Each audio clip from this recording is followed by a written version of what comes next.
불길 속에서 정신을 잃어가는 순간 박서연 머릿속에 번개처럼 스친 얼굴은 자기를 죽이려 한 놈이 아니라 가장 믿었던 사람의 얼굴이었거든요. 저희 채널 드라마 마루는 태양을 삼킨 여자 예측 줄거리 상상에서 들려드리는 채널입니다. 오늘은 염사동 창고 감금 사건 이후 작가가 진짜로 시청자 멘탈 털어버릴 수 있는 1시간 분량 전개를 아주 자극적으로 풀어볼 텐데요. 말씀드리는 내용은 전부 공식 줄거리가 아니라 어디까지나 예측과 상상으로 만든 이야기라서 저작권 문제 없이 편하게 보셔도 됩니다. 대신 이 정도면 진짜 방송 나와도 되겠다 싶으시면 좋아요랑 구독 그리고 댓글로 여러분 예상도 꼭 남겨주세요. 자, 그럼 바로 들어가 볼게요. 박서연은 아직 몸을 제대로 가누지도 못한 채 차갑게 식어가는 콘크리트 바닥에 묶여 있었어요. 테이프가 입가를 세게 조여서 숨쉬기가 힘들었는데도 귀는 이상하게 또렷했거든요. 먼발치에서 들리던 남자들의 발자국 소리가 점점 멀어지다가 마지막으로 툭 철문 닫히는 소리가 공장 전체를 울렸습니다. 그와 동시에 퀴퀴한 연기 냄새가 코를 파고들었어요. 나 풀어달라니까 이 나쁜 놈들아 속으로 악을 쓰고 욕을 했는데 그 욕이 눈물로 섞여 목구멍까지 차오르더라고요. 서연의 머릿속에는 방금 전 그 남자들의 대화가 다시 재생됐습니다. 어차피 돈 받기도 컸고 굳이 손에 피 묻힐 필요 있냐. 사장님이 더 가까운 것 같으니까 그쪽으로 움직이시죠. 대충 웃어 넘길 수 있는 농담이 아니었어요. 사장님. 그 단어가 유난히 날카롭게 꽂혔습니다. 그냥 동네 조폭 두목이면 굳이 사장님이라고 부르지는 않겠죠. 이 일의 뒤에 누가 있는지 서연은 이미 어렴풋이 짐작이 됐거든요. 민간그룹, 그리고 그 안에서 피비린내 나는 자리를 두고 서로 물고 뜯던 사람들. 반대편 도로 위에서는 문태경이 핸들을 쥔 손에 잔뜩 힘을 주고 있었습니다. 전화기에서는 계속해서 다른 공사 현장을 뒤지고 있는 사람들의 무전이 쏟아졌어요. 태경 씨, 여기 현장은 아니에요. CCTV 뒤져봤는데 서연 씨 차 흔적도 없고요. 염사동 창고 라인 다 돌았는데도 흔적 없습니다. 아까 말한 폐창고 지도 다시 보내줄게요. 태경은 이를 꽉 깨물었어요. 오늘 안에 못 찾으면 그 다음은 시신을 찾는 일이 될지도 모른다는 생각이 목을 죄어왔습니다. 그러니까 지금이라도 신고하자니까요. 옆자리에서 루시아가 목소리를 높였습니다. 손이 덜덜 떨려서 안전벨트 버클을 잡고 있는 게 다 보였어요. 이 정도면 단순 실종 아니잖아요. 누가 일부러 데리고 간 거잖아요. 태경은 잠시 말을 잃었습니다. 사실은 루시아 말이 100번 맞았거든요. 그런데 신고를 하는 순간 이 사건은 단순 감금이 아니라 민간그룹 안에서 벌어졌던 온갖 추악한 비밀까지 한 번에 터져 나올 거라는 걸 너무 잘 알고 있었어요. 그 안에는 아직 세상에 공개하지 못한 루시아 자신의 출생 비밀도 있고 민경채가 저질렀던 일들도 엉켜 있었으니까요. 마지막으로 한 군데만 더 보자요. 태경이 낮게 말했어요. 여기서도 아니면 그때 경찰 불러요. 약속할게요. 루시아는 눈을 질끈 감았다가 떴습니다. 진짜요? 그 말 나중에 안 뒤집으실 거죠? 뒤집으면 내가 사람이 아니지. 태경은 그렇게 말하면서 염사동 폐건물 골목 쪽으로 방향을 틀었습니다. 어디선가 익숙한 기시감이 올라왔어요. 예전에 하청업체 직원 한 명이 실종되기 직전에 마지막으로 찍힌 위치가 바로 이 근방이었거든요. 그때는 그냥 잠수 탄 줄 알았는데 지금 와서 생각해보니 그게 아니었을 수도 있다는 생각이 스멀스멀 올라왔습니다. 그 사이 창고 안불길은 생각보다 빨리 번지고 있었어요. 박서연은 처음에는 그저 팔이 저리고 다리가 저린 정도였는데 어느 순간부터는 뜨겁게 달아오른 공기가 폐 속으로 밀려 들어오는 게 느껴졌습니다. 숨을 들이쉴 때마다 목이 갈라지는 것처럼 아파서 숨을 아끼고 싶은데 몸은 본능적으로 더 허덕이며 공기를 찾고 있었어요.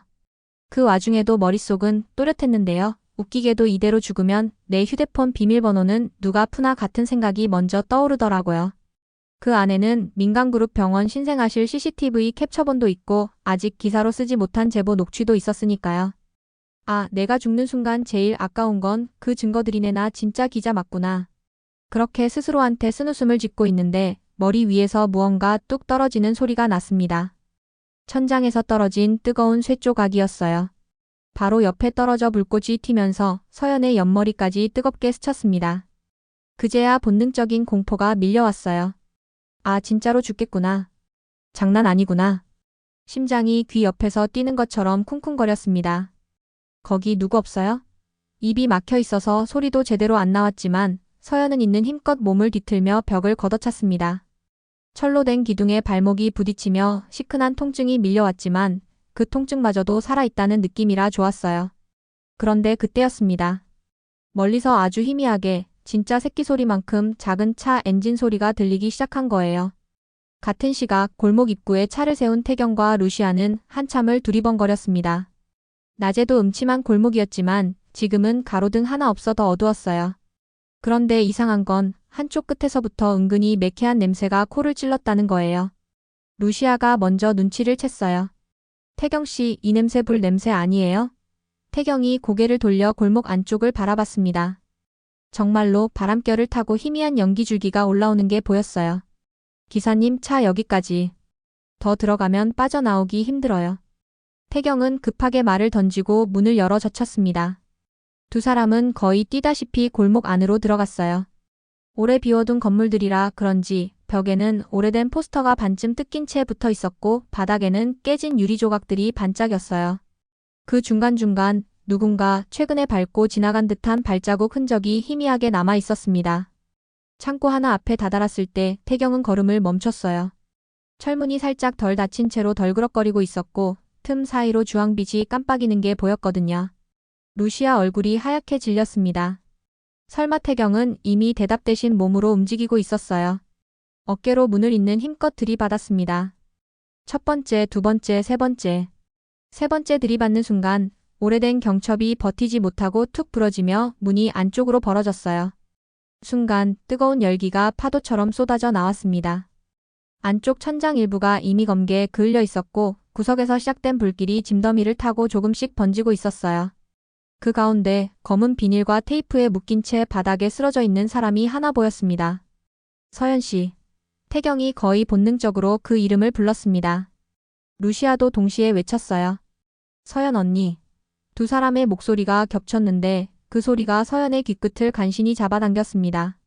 그 순간만큼은 죽어가던 눈동자가 반사적으로 위로 돌아갔어요. 흐릿한 시야 속에서 문틀 사이로 역광처럼 서 있는 두 사람의 실루엣이 보였습니다. 살았다. 그 생각이 먼저 들었어요. 동시에 다리 쪽에서 갑자기 쿵 하는 소리가 났습니다. 불길이 옮겨붙은 나무 팔레트 하나가 무너져 내리면서 서연 옆으로 쓰러진 거였어요. 태경은 요기절로 튀어나왔습니다. 젠장, 루시아. 물이나 모래 같은 거 아냐? 시간 없어. 나 이쪽부터 풀 테니까 저기 있는 소화기 가져와 봐요. 루시아는 고개를 끄덕이고 재빠르게 주변을 훑었습니다. 다행히 입구 근처에 오래된 소화기 하나가 서 있었어요. 이미 반은 녹슬어 있었지만 지금은 그거라도 쓰는 수밖에 없었습니다. 루시아가 손에 소화기를 쥐고 불이 제일 세게 붙은 구석을 향해 분사하는 동안 태경은 떨리는 손으로 테이프를 뜯어내기 시작했습니다. 손가락 끝이 다 까여서 피가 배어 나왔는데도 멈추지 않았어요. 서연 씨 들려요? 나 문태경이에요. 나왔어요. 그러니까 눈 감지 말고 버텨요. 알겠죠? 태경이 그렇게 말하는데 스스로도 좀 놀랐어요. 너무 간절한 목소리가 나와서요. 기자 하나 구하는 게 뭐 그리 큰일이라고 이런 감정까지 쏟아져 나오는지. 혹시 자신도 모르게 이 여자를 그냥 이용할 수 있는 도구 이상으로 보고 있었던 건 아닐까 하는 생각이 스쳤습니다. 서연은 겨우 눈을 끔벅이며 작은 신음을 냈습니다. 테이프가 떼어지자마자 거칠게 공기를 들이마셨는데 그 공기마저도 연기 섞인 뜨거운 공기라서 기침이 쏟아졌어요. 그 와중에도 눈동자는 분명했는데요. 태경을 한 번, 루시아를 한 번 차례로 바라보고 나서 아주 힘겹게 입술을 떼었습니다. 사장님이래요. 작게 거의 숨이 새는 소리 같은 말이었지만 태경과 루시아는 동시에 들었습니다. 뭐라고요? 태경이 다급하게 되물었어요. 서연이 다시 한번 힘을 줘서 말을 이어갔습니다. 나 잡아온 놈들 계속 사장님 찾더라고요. 사장님이 더 가깝다. 사장님이 손 더럽힐 필요 없다. 그런 말. 그 말은 잠깐 공중에 떠 있다가 마치 납덩이처럼 세 사람 머릿속으로 떨어져 박혔습니다. 사장님. 민간그룹 안에서 그 호칭으로 불리는 사람은 딱 두 부류였어요. 하나는 공식적인 회장 민두식. 다른 하나는 민간그룹 계열사 중 한 군데의 실세로 불리는 사람들. 그 중에서도 요즘 들어 유난히 사장님 소리를 많이 듣는 민경채. 창고 밖으로 서연을 안고 나온 태경은 마지막으로 한 번 더 안쪽을 돌아봤습니다. 금방이라도 전체가 무너져 내릴 것처럼 천장이 삐걱거리고 있었어요. 이 정도면 일부러 불 질렀다. 태경 목소리가 낮게 떨렸습니다. 단순 협박이 아니라 아예 입막을 생각이었네요. 루시아는 차마 대답을 하지 못하고 입술만 깨물었습니다. 머릿속에는 한 사람 얼굴만 계속 떠올랐거든요. 민경채. 얼마 전 병원 복도에서 무심하게 던졌던 그 말이 자꾸 겹쳤어요. 요즘 기자들 조금만 센 기사 쓰려다가 다치기도 하더라. 그때는 그냥 협박인 줄 알았는데 지금 생각하니 예고장이었습니다. 병원 응급실로 실려온 박서연은 산소 마스크를 쓴 채로 한참을 의식 잃고 누워 있었습니다.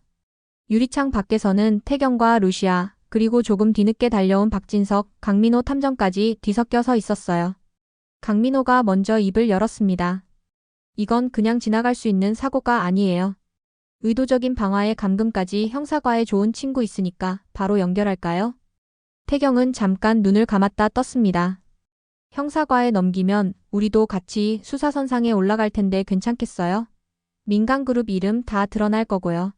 강민호는 어깨를 으쓱했어요. 이미 엉덩이에 불 붙었는데 옷 깨끗이 지키겠다고 불을 더 키울 건 아니잖아요. 솔직히 말해서 이 정도 되면 숨기는 쪽이 공범 취급받습니다. 그 말에 루시아가 숨을 들이켰어요. 그렇죠. 우리 이젠 숨기면 안 돼요. 계속 숨기다가 이런 일까지 난 거잖아요. 태경은 그녀의 시선을 피하지 못하고 마주 봤습니다. 루시아 눈동자는 흔들리고 있었지만 그 안에 단단한 결심도 있었어요.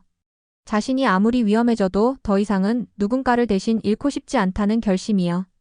그때였습니다. 복도 끝에서 휠체어 하나가 천천히 밀려 들어왔어요. 그 위에는 민두식이 앉아 있었습니다.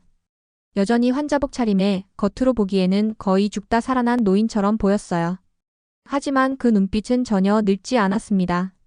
상황을 파악하자마자 민두식 입가에 아주 미세한 미소가 스쳤다가 사라졌어요. 기자 양이 그렇게 당했다지?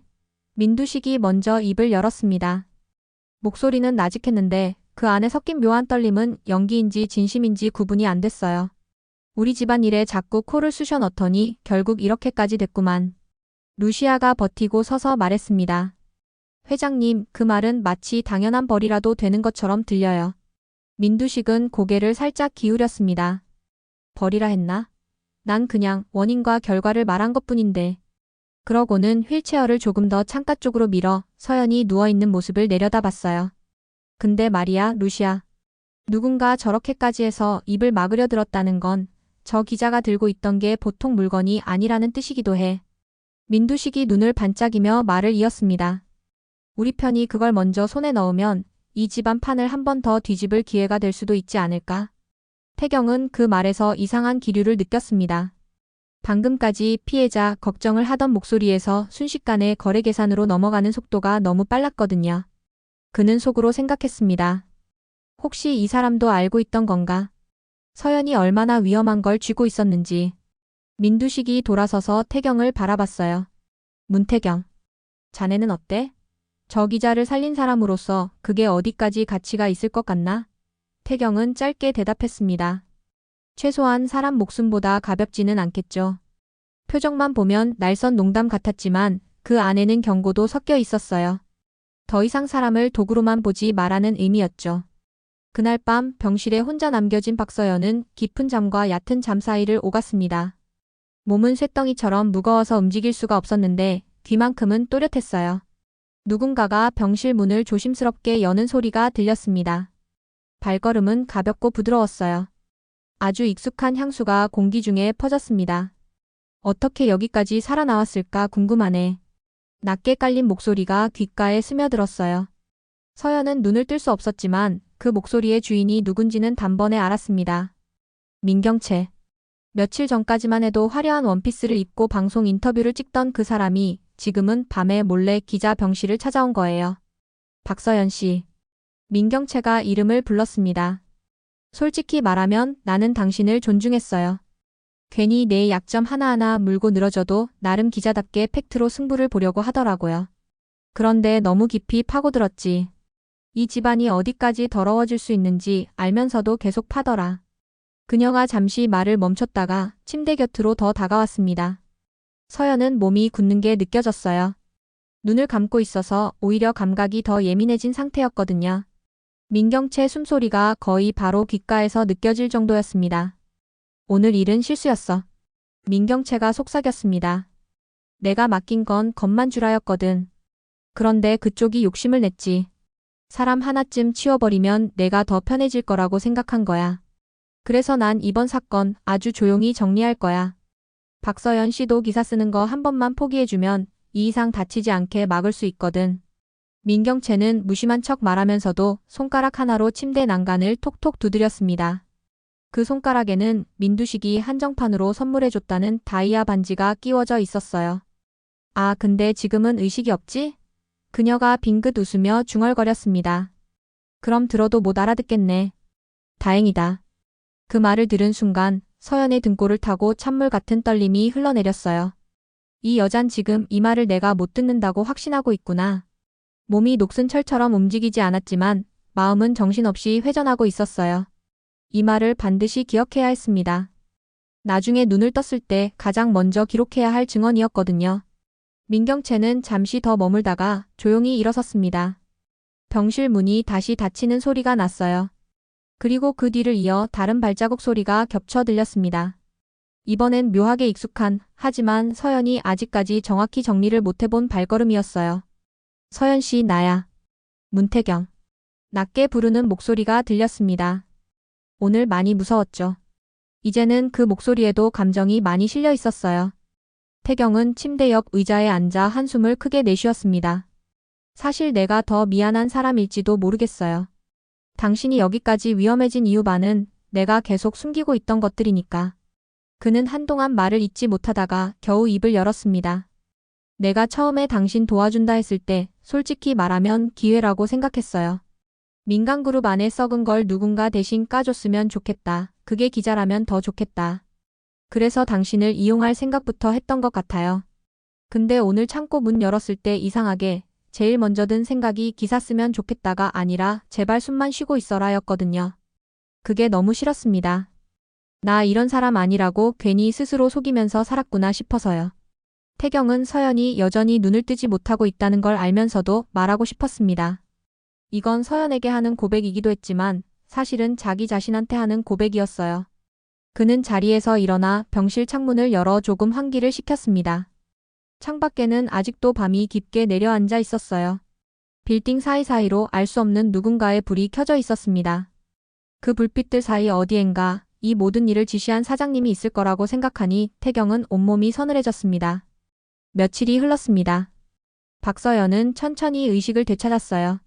처음 눈을 떴을 때 머릿속은 온통 흰색이었습니다. 천장도 하얗고 침대 시트도 하얗고 창문으로 들어오는 빛도 하얗고. 그런데 그 가운데 유독 어두운 그림자가 하나 있었어요. 바로 문태경이 의자에 기대 꾸벅꾸벅 졸고 있는 모습이었습니다. 여기 어디예요? 서연이 간신히 목소리를 냈습니다. 태경은 번쩍 눈을 뜨더니 믿기지 않는다는 표정으로 그녀를 바라봤어요. 깼어요? 여긴 병원이에요. 염사동 창고에서 우리가 데리고 나왔어요. 서연은 잠시 눈을 감았다가 떴습니다. 기억이 조금씩 돌아오고 있었어요. 불길, 연기, 테이프, 그리고 마지막에 들었던 그 말. 사장님이 손 더럽힐 필요 없다. 그리고 밤에 들은 민경채의 목소리까지 마치 퍼즐 조각이 하나씩 맞춰지듯이 떠올랐습니다. 문태경 씨. 서연이 입술을 다물었다가 조심스럽게 열었습니다. 나 그냥 넘어가는 타입 아니에요. 이렇게까지 당했는데 입 다물고 조용히 기사 접고 살 것 같아요? 태경은 잠깐 웃음이 나왔어요. 그럴 것 같지 않았어요. 좋아요. 그럼 딱 하나만 약속해줘요. 서연이 눈빛을 빛냈습니다. 이번엔 나를 이용하는 대신 같이 싸워줘요. 이 집안이 어디까지 썩었는지 끝까지 파볼 거예요. 나, 민경채가 여기 와서 뭐라고 했는지 다 기억나거든요. 그 순간 태경 눈빛이 변했습니다. 와서 뭐라고 했는데요? 서연은 숨을 고르며 민경채가 남기고 간 말을 하나하나 꺼내놓기 시작했어요. 오늘 일은 실수였다. 원래는 겁만 주라 했다. 자기가 조용히 정리해 줄 테니 기사만 포기해달라. 태경의 얼굴이 점점 굳어졌습니다.